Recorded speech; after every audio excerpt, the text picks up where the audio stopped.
Welcome everybody. Today's discussion with Governor John Hickenlooper, who is a candidate for U.S. Senate.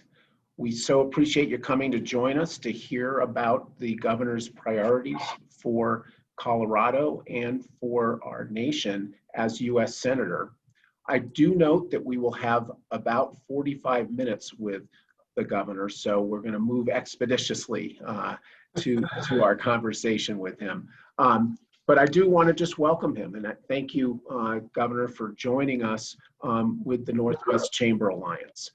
Of course. Just so you're aware, the Northwest Chamber Alliance is a coalition of 7 chambers in the Northwest region: Boulder Chamber, the Broomfield Chamber, the Longmont Chamber, the Louisville Chamber, the Lafayette Chamber, the Superior Chamber, and the Latino Chamber of Boulder County. Collectively, we represent 3,600 businesses and 370,000 employees. So quite an extensive representation. And that business group is representing entrepreneurs, small businesses, nonprofits, and international corporations, all characteristic of the diversity of businesses that we have in our region. And just also want to recognize that we as an economic organization work together collaboratively to represent the voice of business interests in the Northwest region. Developed quite a collegial relationship together in that partnership. So I wanted to give a chance for all of our chamber representatives to introduce themselves. And as I said, I'm John Tayer, President and CEO of the Boulder Chamber. And I asked Sam, do you mind introducing yourself? Yes, thank you for good to see you again. I'm Sam Taylor. I'm the President and CEO of the Broomfield Chamber of Commerce. Pete? Oh, Pete's not with us yet. So Scott, why don't you introduce Longmont Chamber? Good afternoon, Governor Hickenlooper. This is Scott Cook. I'm the CEO of the Longmont Chamber. And then we have TJ from the Superior Chamber. Hi, Governor. TJ Sullivan up here in Superior on this side, on the Denver side of Boulder County. Denver resident, good to see you. And then I wanted to make sure we have Lori Call have a chance to introduce herself as well. Hi, I'm Lori Call, Senior Director of Policy Programs at the Boulder Chamber. And amidst my functions today, I'll be monitoring the Zoom Q&A function. And so we encourage attendees to ask questions via the Q&A function. And then after the chamber executives get done asking questions, we'll pivot to those. And so I note that 3 of our Northwest Chamber Alliance colleagues are not here right now, so I'll just recognize them. Pete Salas, who is the chair of the board for the Latino Chamber. We also have Vicki Trumbo, who is the executive director for the Lafayette Chamber, and Shelley Angel, who is the president and CEO of the Louisville Chamber. And they are great leaders for their communities and unfortunately could not be with us today, but I want to make sure to recognize them. So for our audience, our goal today is to make sure that we have an opportunity to hear from the governor as he pursues his candidacy for U.S. Senate. He will have an opportunity to provide an overview of his priorities, and then we will give an opportunity for our chamber leadership to ask questions representing the interests of their communities. And then with the remaining time, we will get to questions from our audience. And we asked, as Lori said, for you to use the Q&A function, and we hopefully will get to those and greatly value whatever other questions you would want to have answered. And if we don't get to all of them, then we will send those to the governor and ask them to answer them in a follow-up to all of us.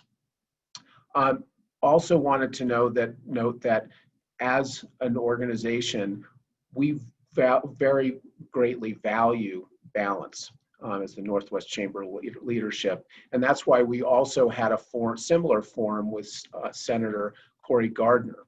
And for those who are interested, we have the tape of that conversation online on our various websites. So I encourage you to look for that. There are a few ground rules that we want to make sure that we're following for this webinar, just to make sure that we have constructive dialogue. I mentioned putting your comments and questions into the Q&A function. But then we just want to make sure also that we're maintaining respect throughout the conversation. So please know that this is focused on informing our business leaders about the priorities for Governor Hickenlooper in addressing business issues. But we will be very clear that any inappropriate comments in the chat function, we will reserve the right to delete. And we may remove folks from the audience if we find that there's inappropriate behavior. So just want to ask everybody to respect the kind of dialogue and constructive conversation that the Northwest Chamber leadership expects and follows for ourselves. So with that, I want to introduce our governor. Governor Hickenlooper. He started out his career, many of you know this, as a geologist, but then decided to transition into the business community himself, opening the first brew pub in Denver in an area that was redeveloping, so a risk taker on many fronts. He later went on to open and run 7 businesses through his business career and employed hundreds of Coloradans in that responsibility. He then, don't know what screw got loose on him, but he decided to move from business to politics and ran for mayor of Denver. At the time, he was seen as a great underdog, but ended up winning in a landslide in that position and went on to leading our region in developing mass transit solutions, addressing climate change, helping to develop and improve the education system for Denver students. So quite a strong legacy as mayor of Denver. He then decided to run for governor in 2010. He was elected, and in that role, he was able to take Colorado's economy from being 40th ranked in the nation to being recognized as the #1 strongest economy. So we very much appreciated his leadership in his past political positions, and we thank him so much for spending time with us today and look forward to hearing about his priorities as in his candidacy for U.S. Senate. So with that, welcome Governor Hickenlooper, and look forward to hearing your thoughts. And you're on mute. Once per any event. There we go. Wonderful. So I think, is it off? Can you hear me? Yeah, all good. Yep, perfect. All right. Thank you, John. And thank everybody for joining this Northwest Chamber Alliance meeting. And thanks to the Chamber for the Alliance for putting it all together. As you know, the COVID-19 pandemic has decimated our economy. We've lost over 220,000 friends and family members. And I think the economic fallout of this pandemic has so directly challenged and impacted our community beyond what we could have ever expected. Nearly 21 million workers have been laid off or furloughed since the pandemic broke nationally, while Congress acted quickly at first as the unemployment numbers rose. The economy has struggled to rebound, and we haven't had any relief now in the past 6 months. And I think this is a failure of leadership that's going to cost lives and jobs. President Trump's failure to put together a national strategy to contain the virus has put pressure on small businesses across the country.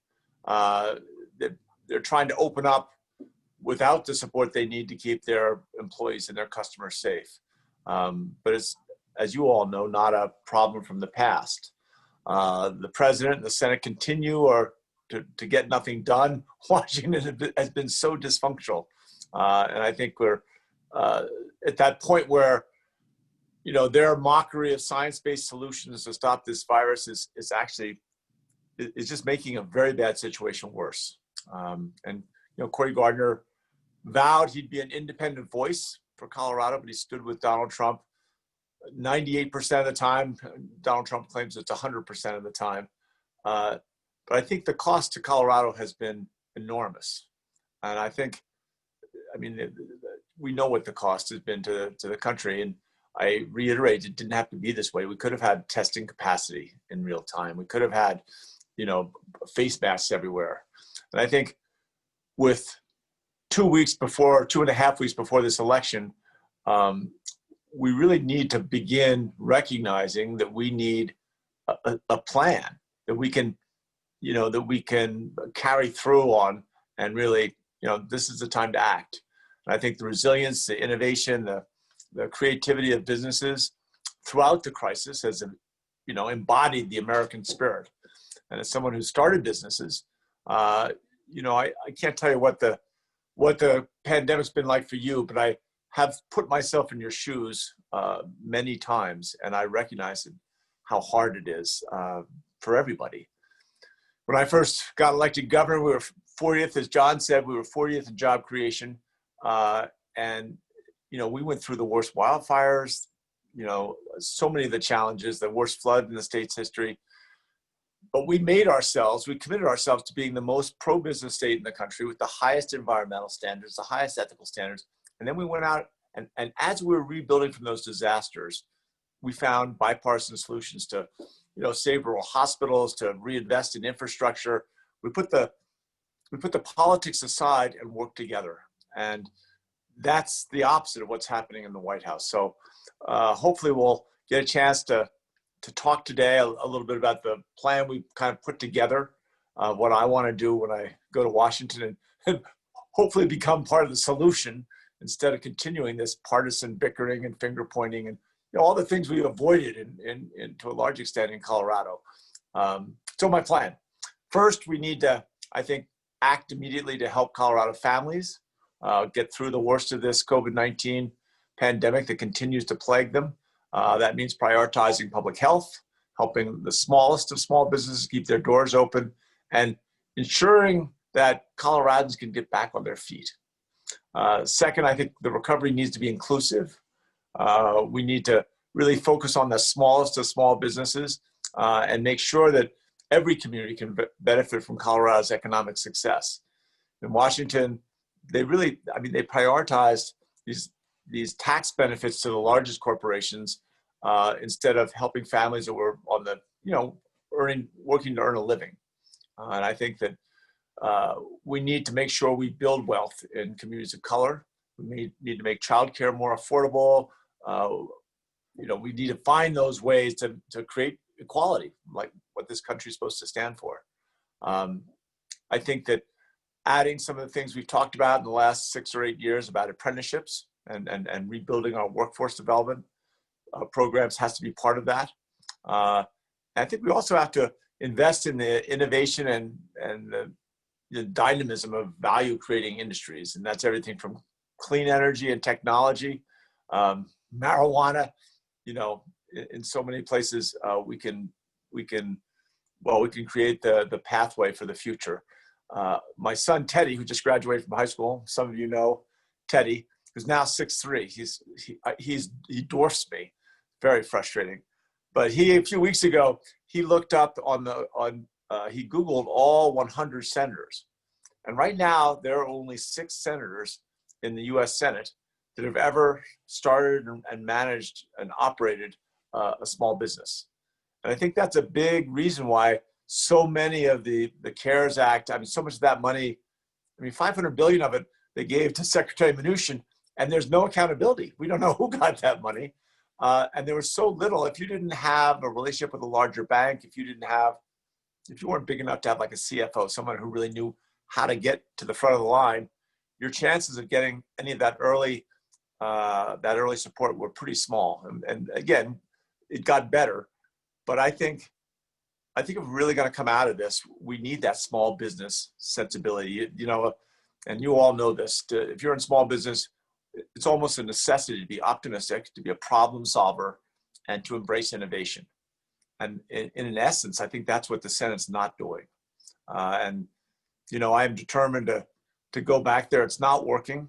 I think everyone knows it's broken, but we're not going to change anything unless we get new people in Washington. And that's why I'm spending so much time on this election, because I want to be one of the people that goes back there and gets gets rid of the stagnation and the intense partisanship, and kind of uses the Colorado model of how to move this country forward. So I'll shut up and let's get to some questions. We don't want you to shut up. In fact, we're going to force you to talk more.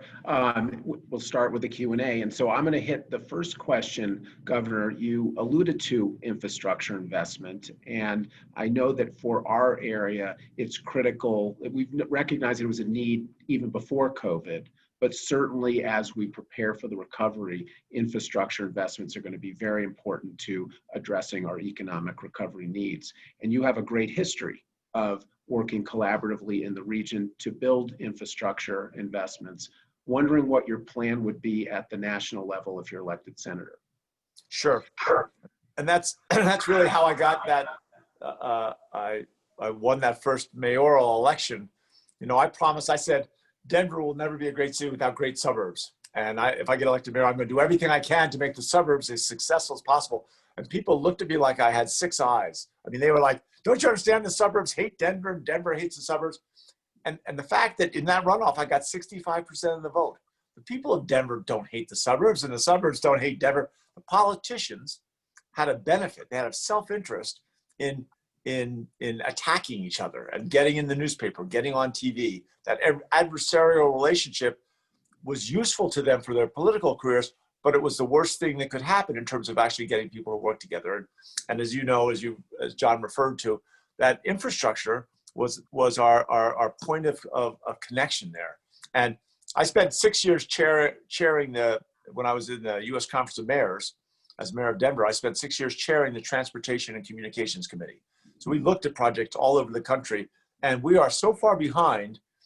And the opportunity there to make infrastructure investments is just waiting to happen. And, you know, in business, and I don't want to preach to the choir, but what we need to make business succeed is predictability and investments in long-term beneficial programs like infrastructure.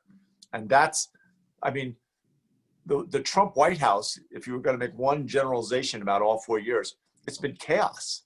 The whole time has been, and they are mutually exclusive. If you've got chaos, it's very hard to get to predictability that you can rely on. So in terms of infrastructure, and I'll go beyond just transportation infrastructure. That's important. But I also believe that this country is long overdue to make sure that we begin to bring our rural economies together with our urban economies. And that means we've got to get broadband everywhere, all across the state. Colorado, by the end of this year, will have some level of broadband in every city and town in the entire state of Colorado. We'll be the first state in America to do that. But I'm the first person to say the upload and download speeds aren't even close to what they need to be. The silver lining on this is that these aren't huge expenditures to connect the entire country together. We're talking about, you know, not trillions of dollars, but billions of dollars, and not even that many billions.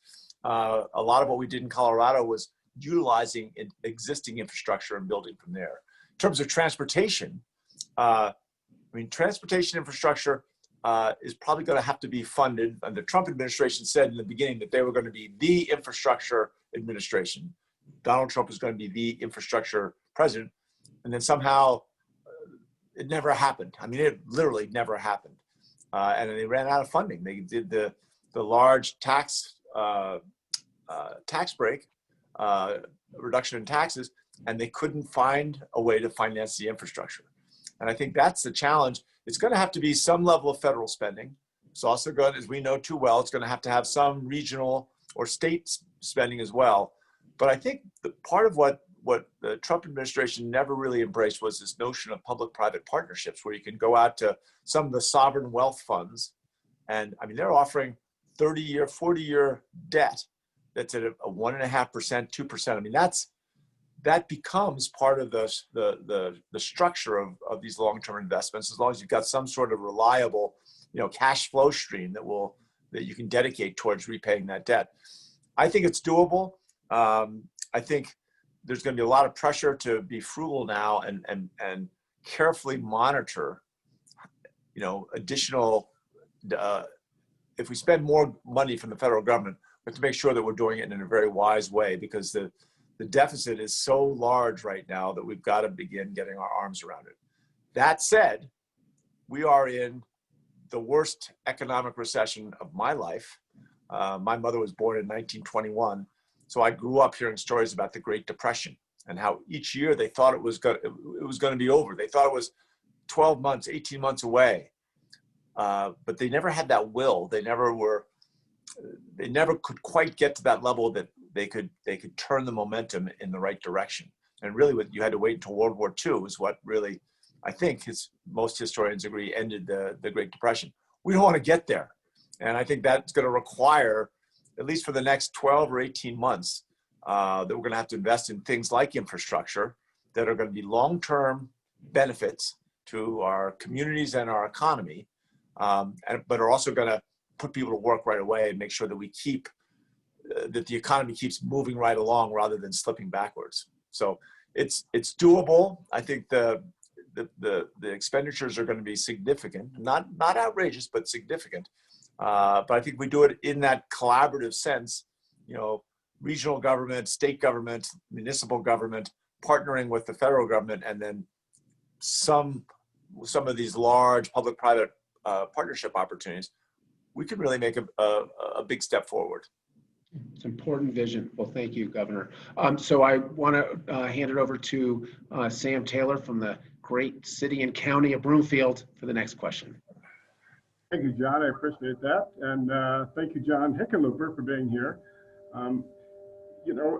Infrastructure is a huge priority of the Northwest Chamber Alliance. One of the other ones that all of our communities are finding was workforce. This was true before the pandemic, and there's a lot of evidence that this pandemic is going to change our workforce, change the skill set that's needed and our businesses need to be able to thrive and build the economy that we really need in Colorado. So as things change, if you're senator, how will you help populations that are at risk, such as those with physical and cognitive disabilities, become part of the workforce and remain in the workforce? Absolutely. Well, that's, the things like the populations with cognitive disabilities. There's so many different aspects of the workforce that I think we have to keep our eyes on the big picture and recognize we need everybody. And we need to make sure that we have a reliable system to provide skills training as the economy continues to transform itself in real time. I think community colleges are the great asset it's a national infrastructure that we can utilize for relatively very small amounts of money. You can have sliding scales, and people that don't have any money don't pay anything. And they're able to access the skills training. I'm also a big believer in apprenticeships. The career-wise that Noel Ginsberg, some of you know Noel Ginsberg, that he helped create. We're now in the 5th year of pilots, and it really has been successful. We have a waiting list of businesses that want to hire these 16 and 17 and 18-year-old kids, and you pay them $15 an hour, which when I first heard this, I said, no one's going to pay $15 an hour for some kid, working 2 days a week. And yet there is clear indications, and this is very similar to what they do in Switzerland and Sweden and Germany, but there are clear indications that these kids become pretty productive, really, within about 6 months. And as they grow and learn what it's like to go to work every day and what's expected of them, and they go back, and if they're working 2 days a week, they go back to school for 3 days or go to a community college for 3 days. At the end of their 3-year apprenticeship, they've been paid almost $30,000. Most of these kids seem to have been living at home, so they've saved some of that money. They've got their high school degree, and they also have, if they did some of their studies at community colleges, again, that counts towards college credit if they decide they want to go on to college. Right now in the pilots, the majority of kids don't want to go on to college. They want to get to work, and they want to build their lives. And that's, if you want to talk about laying a foundation by which we can begin training and skills, that's a great place to start. But you have to go beyond that. The dislocations are going to happen. I think the last, I thought, really interesting article that I saw suggested that we're going to see these ways of innovation about every 15 years or every 20 years, where they're all of a sudden going to have to be a bunch of new skills being trained for large chunks of our workforce. And part of the challenge is to get out ahead of it. And we should be able to do this. This is the 21st century. So we should tell workers 3 or 4 years before there's a chance that that some automation or robot's going to threaten their profession. And they should have at least the opportunity to learn skills that might not be necessary, but in 3 years might very well enable them to shift more easily into a new profession. I was at a coding school in Paris, France, about 3.5 years ago, and I met these 3 guys. They were in their 40s, and they were learning coding. They weren't going to be electrical engineers, but they were understanding how it worked because they were the guys that designed the loading of tractor trailers. This was a company up in Marseille, and I thought, well, just loading trailers, that's pretty easy. And it turns out it's not. It's a craft because you gotta allocate the weight as you unload it from the back to the front. You have to make sure that you're keeping the weight balance throughout the whole trip, depending on where you're dropping things off. But these guys knew that there's going to be a robot that's going to do all that work for them, in 5 years or 7 years. So these guys were all there learning coding because somebody's going to manage those robots. Someone's going to have to operate them. Someone's going to have to reboot them when they go down. And these guys want to make sure that the experience and knowledge they have, that they can leverage that. And as this transition occurs, they're going to be part of it. And that on a large scale, I think, is the appropriate role of what our federal government should be doing, is looking at the entire universe of professions and transitions and try to help people, not when they're anxious and really can feel the pressure that they might lose everything they've been doing. All the skills they've acquired might be at danger of not being useful anymore. But the government can come and offer them that opportunity to say, all right, those things that you've learned, let's put them and use them as a foundation for jumping off in whatever new direction is going to be available. And these guys, I talked to them, and they loved it. They weren't sure they were going to lose their profession. They weren't sure these robots were going to get there, but they thought it was kind of interesting. And they were spending 2 nights, I think it was, a week, spending 3 hours at this school, all online, learning how coding worked. That's the way we should be looking at this, rather than having this constant burden and pressure that, the life we knew is in some ways endangered. Really, really important that transition to the new economy. So great question, Sam. Yeah. So my colleague in Longmont, Scott Cook. All right. Thank you, Governor, and thank you, John. I wanted to go back just a little bit to the question on infrastructure. John stole my question there, but I just wanted to mention that is very important to our alliance. We recently sent a letter, or we were in support of a grant for Highway 119 between Longmont and Boulder. Our alliance was, and we were turned down for that grant. So we would appreciate any support in that area for our infrastructure here in our region. You mentioned earlier when you opened the number of deaths that we've experienced here, and now there's some voices out there saying that extreme lockdowns also have very negative impacts. And I wonder for you, from your perspective, what is the balance that we should be achieving between public health concerns and then keeping our economy going, knowing that a poor economy can also have detrimental impacts, can be deadly, can be very harmful to public health as well. So where do you see a balance for us moving forward, especially into the winter time when we see some cases actually rising here in our own state and across the country? Sure, and this is what I was kind of alluding to. I was saying that I'm not in your shoes, but as someone who spent 20 years in small business, I do have a sense of what you're going through, and that you don't have enough information to make the right decisions. But I remember lying awake at night wondering how I was going to make payroll the next week.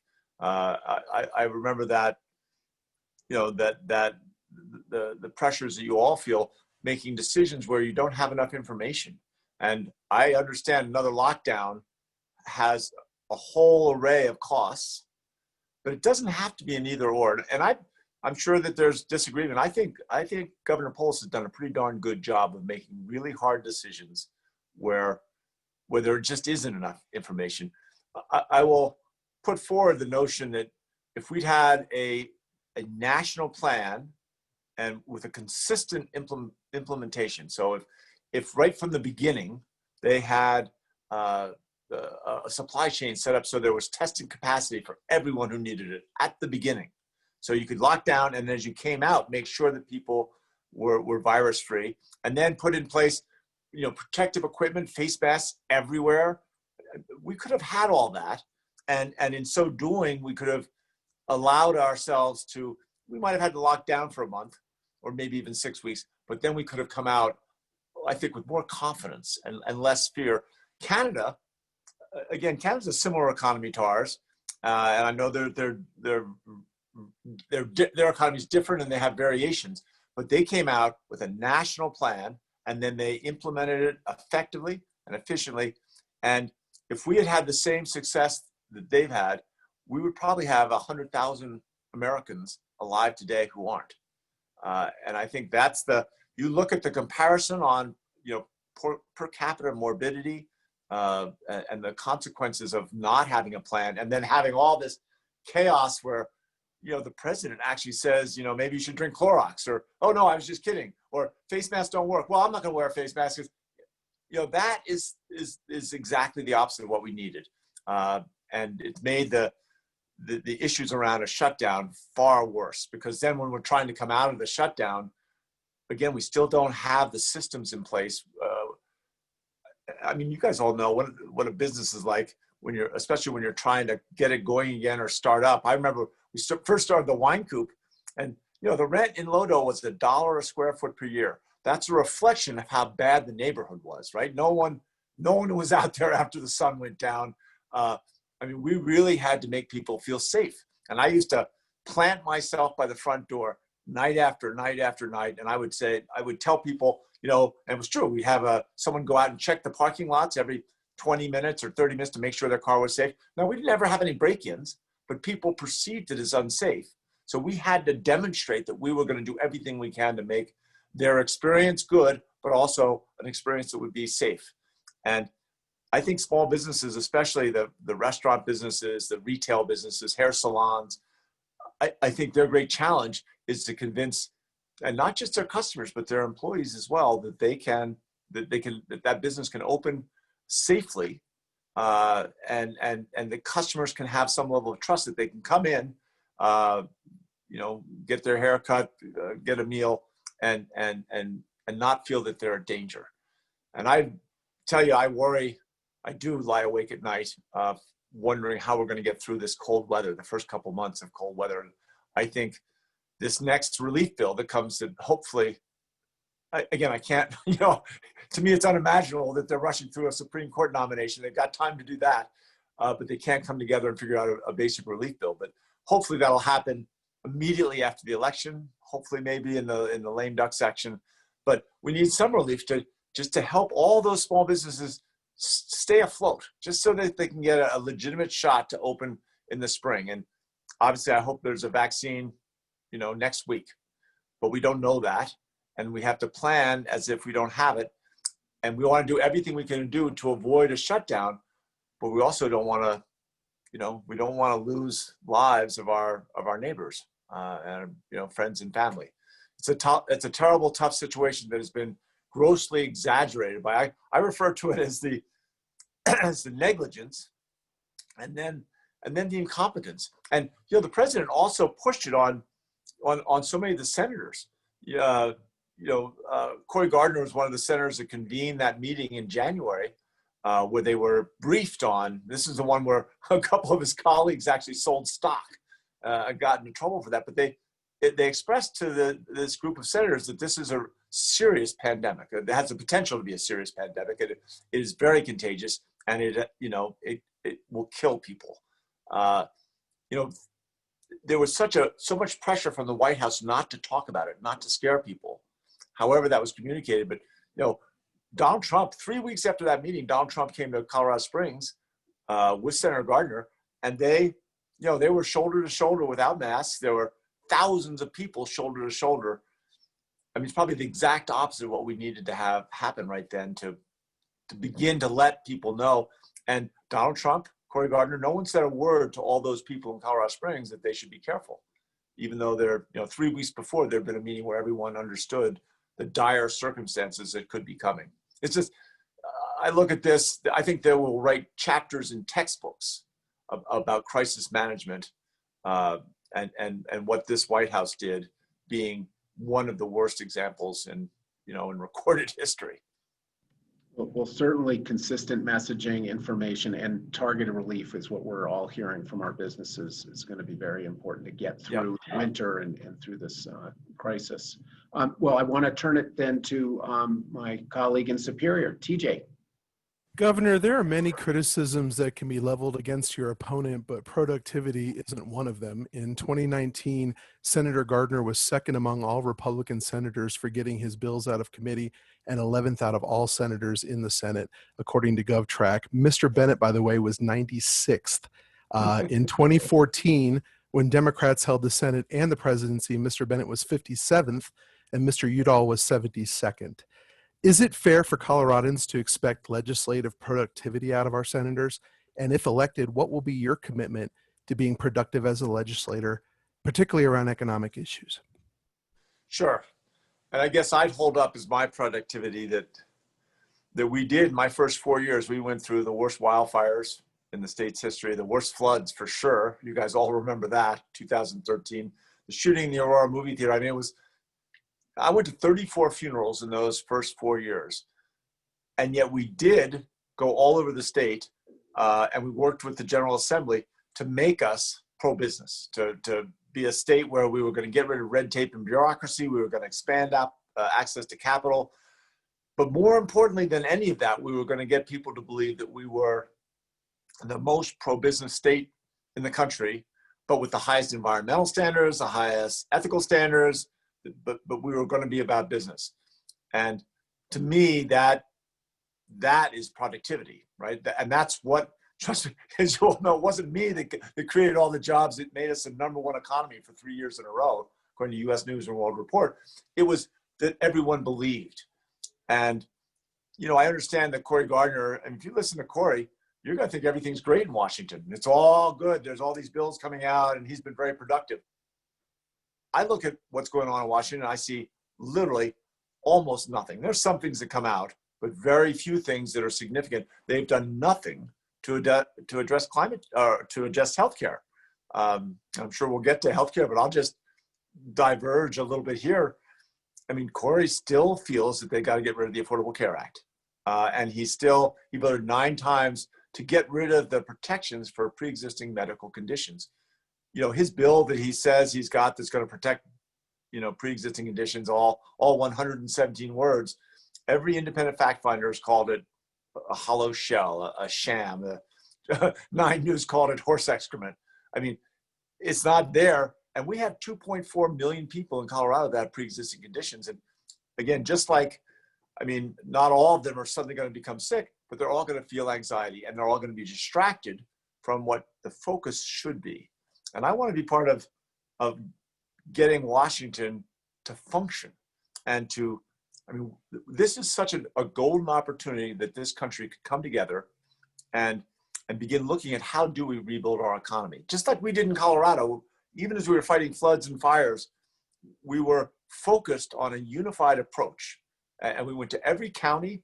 I'm very proud. I always talk about, the last 3 years of my administration, the #1 economy. We've had one of the top rural economies for those same 3 years. We had everybody working on this together. And in Washington, this is a chance to, in the same way after the floods in 2013, Peter Shumlin had been the former governor of Vermont, and he'd had floods 2 years before. And he called me, he said, when people have lost so much, you're going to have to convince them and be credible, but convince them that you're going to rebuild not just what they had, what they've lost, but something better, something more resilient, something stronger, because otherwise they won't be capable of committing themselves to all the work and sacrifices that rebuilding always calls for. And you've got to convince people it's going to be better. That's what America has to do right now. It's got to rebuild better than it was before. And in this case, better might very well be more equitable, and looking at how do we make sure that we address the bias in housing, the bias in access to healthcare, the bias in education and skills training, the bias in opportunity. In almost every one of those cases, when you start making lists and looking on, putting numbers on paper, it's not that expensive to do it right and to put little incentives back as you rebuild the economy through these relief bills. This is that moment where we need to be unified. And I think my biggest complaint against Cory Gardner is he's gone along with this, we're going to support Donald Trump at all costs, and we're going to, basically support chaos and not speak up when he says that any of this stuff, right? When he says that fallen heroes are, we're losers and suckers, and that disabled veterans shouldn't be allowed to march in parades, or invites foreign governments to get involved in our elections and interrupt our elections. All that kind of stuff distracts us and keeps us from being focused on what is a real challenge, but also a tremendous opportunity. And I think my commitment there is to focus on, I don't want to do a lot of bills. I want to do a few bills that are meaningful. And just like when I became mayor, everybody kept saying, well, why aren't you trying to get on TV, or why aren't you trying to take more credit? The whole point, you've got to have some people there that don't care about being on cable TV, that don't want credit, that don't want to count how many bills they've brought out of committee, but want to be measured by making real progress in things like healthcare and climate change. Well, Governor, I will say that you will find a model for collaboration and cooperation. Even though we're parochially interested, we all work together in this Northwest Chamber Alliance. So we look forward to being that model. You guys are exactly what the vision should be. And I mean this sincerely. I'm not just pandering to try and get a few votes. This is the future, right? We have laws against corporations getting too big and becoming monopolies. There is no law against municipalities working too closely together, right? There's no question that compounds and expands your effectiveness and the ability to grow an economy and to control how that economy grows. If you're focused on creating more equity, we'll be able to create more equity. These are all things where we just have to have what I used to call the alignment of self-interest, right? In any negotiation, everyone comes into the negotiation with different ideas of what their ideal outcome is. But over time, as you talk to each other, and this is where the experience in the bar business is so useful, because you learn to, when someone's really angry and yelling at you, you repeat back to them in a calm voice their exact words. It works every time. They feel validated, they kind of calm down. I mean, I've never persuaded anyone to change their mind about anything that mattered by telling them why they're wrong and why I'm right. Any of these negotiations is putting yourself in the other person's shoes, really trying to understand what they want to get out of it. And then through that conversation, changing your own perception of what your self-interest is as they're changing their perception. And once you get the alignment of self-interest, I mean, that's where the world changes. And we've got to figure out a way to get a lot faster at aligning our self-interests as we dig our way out of this pandemic. Yeah. Well, one alignment on self-interest is having more time with you, because we have a number of questions in the Q&A. And I wonder how much, I know that we're only had technically until 2:45. Do we have a little more time to go? Sure. Let's go. We'll do another question. Shad is on there somewhere. I'm not sure. No one ever tells me what my schedule is, and I'm not, I don't have it right in front of me. We're not going to let him interrupt you then. We're going to keep it going. He'll send me a text, Shad, if I'm screwing something else and pissing someone else off, just tell him I'll be a little bit late. All right. Well, wonderful. Thank you, Governor. And so then I'm going to turn it to Lori, who's going to go through some of the Q&A questions. Yes, and we will send the additional questions to Shad so that he can work with your team to address any that aren't addressed this afternoon. This question is from our CEO of the Boulder County Farmers Market, and he notes that over 50% of trade and COVID relief for agriculture has gone to the top 10% of the largest operations. Will you sponsor a companion bill to the House bill, the Local Food and Regional Market Supply Act, to direct support to the thousands of struggling small to medium-sized Colorado farms and ranchers that have been left out. Again, I don't know any details about what the bill would look like, so you got to take this with a disclaimer. But I will tell you that I support the goals 1,000%, and I will say that one of the great failures, next to the negligence and incompetence in addressing COVID-19, once we got into COVID-19, the Trump White House did nothing to help small farmers and small ranchers. I mean, they were already upside down because of the stupid tariff war, the single worst thing you can do for ranchers. Corn futures right now are still below what they were back in 2017. And the restructuring NAFTA, if you talk to any dairy farmer or grain farmer, there weren't enough benefits to make it worthwhile, all the disruption that renegotiation caused. And then once we got into COVID, I mean, SNAP, which is the food stamp program, I mean, they changed it some, but nothing like what it should have been. In other words, all these benefits went to the largest agribusinesses, and in giving these huge benefits and tax breaks to the agribusiness and outright grants, they didn't do anything about the commodity prices, which is what small farmers and small ranchers absolutely depend on. So when the tariff wars made it so that China stopped buying any soybeans from the United States, and they went out and started buying from Brazil, and I'm not sure how much of that market we're ever going to be able to get back. We'll get some of it. We have some of it back. But all of a sudden, there were silos all across Nebraska and Iowa and Kansas filled with soybeans. That meant the next year, since they couldn't be sold, all those farmers started growing corn. And so that's why the corn futures went down. The only way you could really push back on this is to look at something like food stamps, and food stamps can be used at a lot of these. I think what your proposed legislation you were describing is helping country markets and small farmers come together and have a place where they can all come together and once or two or three days a week sell their produce.